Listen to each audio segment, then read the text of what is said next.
Ассаламу алейкум. Бүгінгі тақырып уасл хамзасы. Уасл хамзасы дегеніміз алифке ұқсас, бірақ ешқандай харакатта болмайтын ерекше белгі.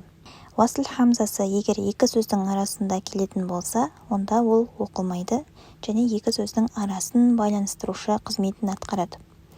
Мысалы, хуар-рахиму вәжәална сәббихисма. Егер уасл хамзасы сөздің басында келетін болса, онда оның немесе и немесе у деп оқитын жағдайларын былай қарастырамыз.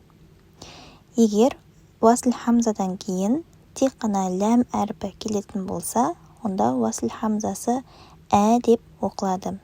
Мысалы, әл-азаби, әр-рахиму, әл-масиру.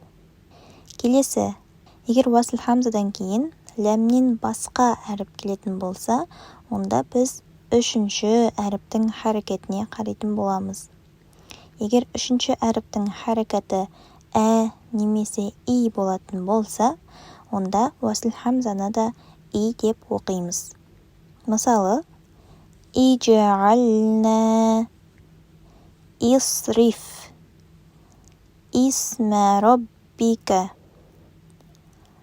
Келесі, егер үшінші әріптің харакаты у болатын болса, онда біз уасл хамзаны да у деп оқимыз.